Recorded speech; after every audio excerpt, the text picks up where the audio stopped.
I'm Cyclon, and this is a definitive guide to the Manaforged Wildspeaker into Manaforged Whisperer for the Legacy of Phrecia Event League.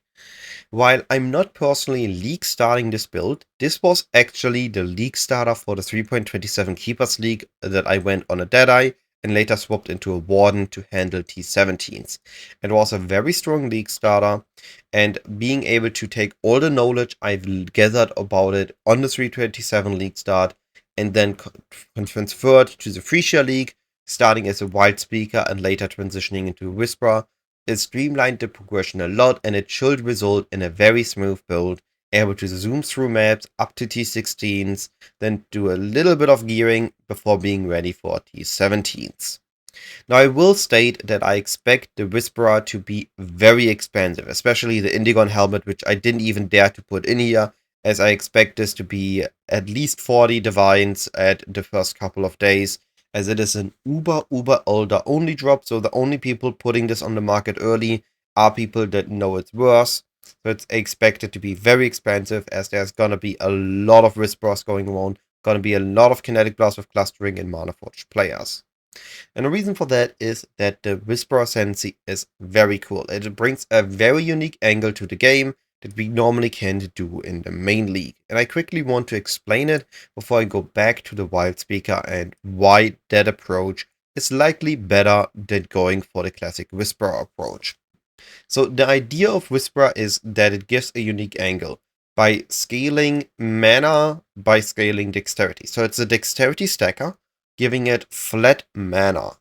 It then invests a little bit into increased mana, but now that it has a bunch of mana, how is it getting its damage?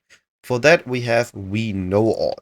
Now, this is actually buffed, and totally to my surprise, I did not expect Whisperer to get buffed. I actually thought it's going to be getting nerfed. It has 100% increased mana cost of skills instead of 50, and has 6% of maximum mana as added lightning instead of 4. Now that we are scaling mana, our mana is giving us flat damage. If we also have Your Mind is Destroyed, increased reduction to spell damage applies to attack at 150% of their value, and we get access to an Indigon, which has 20 to 25 increased spell damage for each 200 total mana you have spent recently, we are now scaling flat damage and increased damage based on our maximum mana. As we keep spamming skills, we can spend more skills, we spend more mana, our damage ramps up, our increased damage gets higher and higher, and we deal a crazy amount of damage already. But we have a third vector that is also based on mana. If we are looking here at Manaforged Arrow support, our support skills deal 1% more damage with hits and ailments per 1 mana cost. So combining this more multiplier with the Indigon increased multiplier, with the Whisperer converting the increase to spell damage to increase to attack damage, and the flat damage, and the doubling the mana cost, meaning we double the damage Manaforged grants, just scaling our mana will result in crazy damage for us. And this brings back with Indigon is going to be expensive. This is a cool ascendancy. This is approaching unique angle. There got to be a lot of attention on it. And with all that hype and attention for this ascendancy comes the popularity tax, and everything is going to be more expensive. And all this brings us back to what I say start Wildspeaker. So I already started Manaforged without any of the Whisperer interaction. This was a working build that was recommended me by Fire Champion TV and Double D Player as the original source. It was a really good build, and with all the things I learned, I ended up on something like this.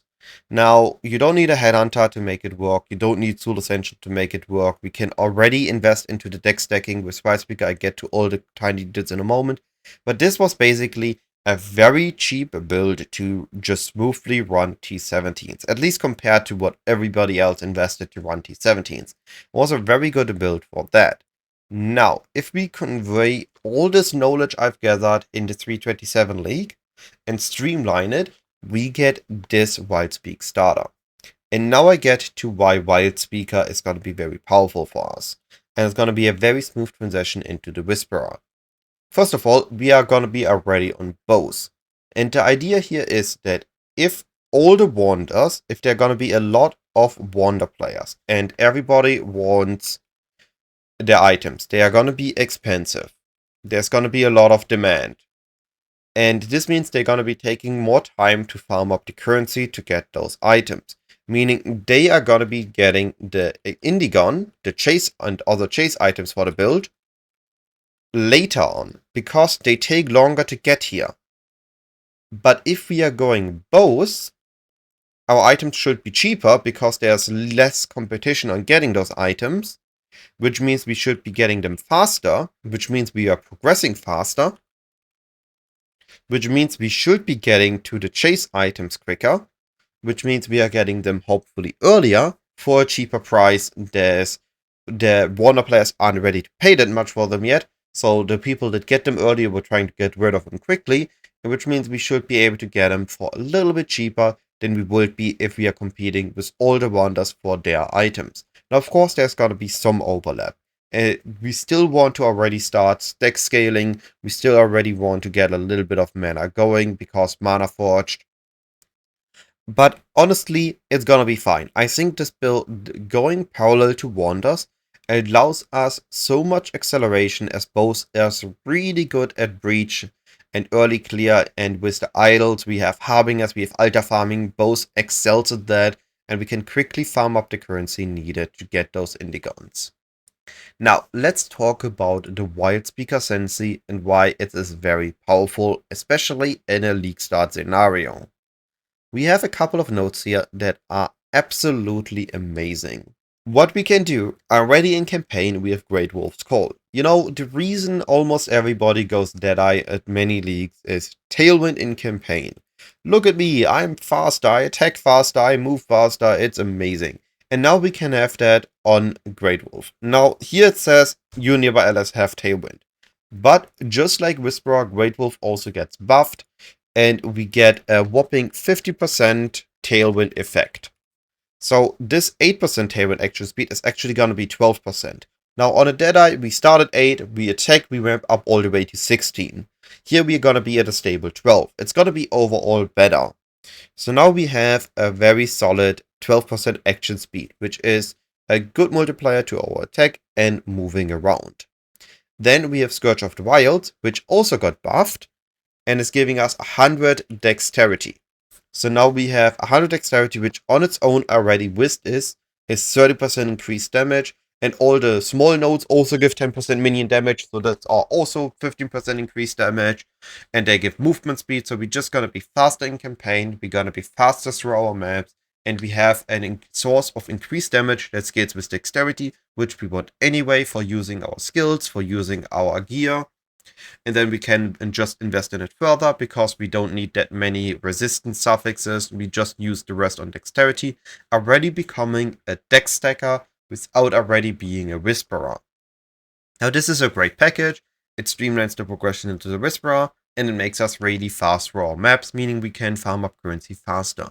But there are two additional benefits that this essentially also has. There's pack mentality and the boon of the first one.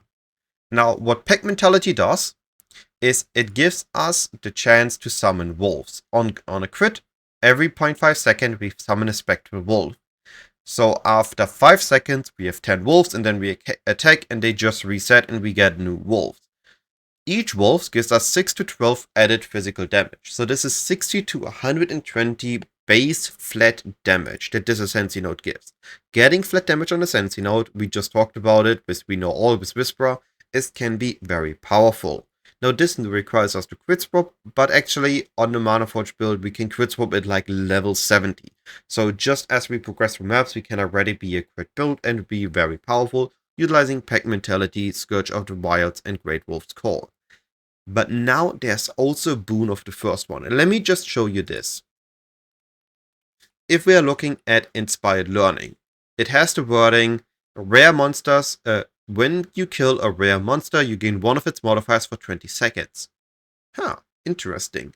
Boon of the first one. On killing a rare monster, gain one of its modifiers for 20 seconds. We get an Inspired Learning slapped onto our Sensi for free. Now this is huge. Inspired Learning is one of those uniques that is very expensive early on when everybody could utilize it, and then it drops into nothingness. So instead of wasting time buying Inspired Learning that is going to be dropping to nothing before we can sell it as we no longer need it, we just get it for free on Ascendancy, can use the currency on other upgrades, and again save up to the important items for the transition into the Whisperer faster. So this is a huge, powerful Ascendancy package, guaranteeing us a lot of additional bonuses, a lot of power very early, and allows us to just be faster and stronger at a better pace. And all this comes back to here. So we have the written guide here, of course. If anything is unclear, any questions as usually ask. I've tried to add as much knowledge here as possible, explain all the little details, all the little things. But in essence, we are starting as bows, we are not going explosive concoction, we are utilizing breach to consistently upgrade our bow. And as long as we have a good bow, we're going to be smoothly running through campaign, as bows is incredibly powerful at the breach league mechanic. And then we just progress through the campaign, progress into our Manaforged setup, and once we saved up for the powerful items, we are swapping to the Mana Stacker, to the Whisperer, to the Indigon setup, and be crazy. Now I didn't want to add Indigon in here because it is likely going to be crazy expensive. You can force an early swap with Mind of the Council, but it's not as crazy as Indigon. Do keep that in mind. So our early progression, we can already start on bows.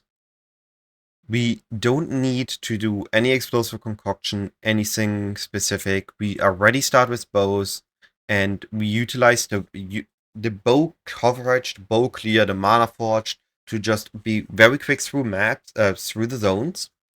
Interact with the breach mechanic whenever needed to recatch XP or to get some provisioning root gifts to get upgrade to our bow or upgrade to our gear. And utilize the Manaforged Galvanic Burning Arrow into Blast Rain Storm Rain to actually have a decent single target. This should result in a very smooth campaign experience, directly transition into the Manaforged setup we want to utilize in maps, and that should easily transition later on once we have everything stacked up into the Whisperer setup. Now, very quickly to the Manaforged. It is important that you set this up correctly. You can do this in-game. I don't have a build in-game right now, so I'm doing this in PoE. Your mana cost of your main skill needs to be 3 times the mana cost of your triggered skill. So you just hover your skills. If your triggered skill has a mana cost of 7, your main skill needs to have a mana cost of 21 or above. This is so that every time it is ready and you do an attack, it will trigger. This maximizes our damage, as once we have enough of these skills we are triggering, don't underestimate the accumulated damage of them all. I can't do them all in total DPS. If I do that, PoE lags like crazy because everything needs to calculate it like 10 times. So just keep this in mind. All the damage of our main skill gets added up with all the additional Manaforged skills that we also have access to. We're just going to be spamming the screen with arrows. Everything small instantly dies. Everything big, we are just going to spam a couple more tornado shots on them. With the tornado shot, you just aim slightly behind the enemy. So if I highlight this here, we have the enemy here. This is us, the player. We are firing the tornado shot, which will pierce the enemy. And here, we fire all our tornado shot projectiles. They pierce the enemy. And from here, they all explode and fire those secondary projectiles. And as you can see, by doing this the correct way, they all split into 3. If we are doing it aiming slightly behind the enemy, most of our secondary projectiles will also overlap and shotgun the enemy. But this is basically everything there is to know. Of course, we are mostly a generic bow build, so I'm not going to go into crazy details. We scale some dexterities for some damage with Scourge of Divides, but otherwise we are just a generic bow build. So if you got any questions or anything was unclear, feel free to message me. Like, again, I'm not league starting this, but I league started it before. I have all the knowledge needed for this build. Feel free to message me, Discord, comment section, or live during launch, and I will try to answer all your questions. All this being said, have a lovely day, and I'll be seeing you in my next video or live stream. Goodbye.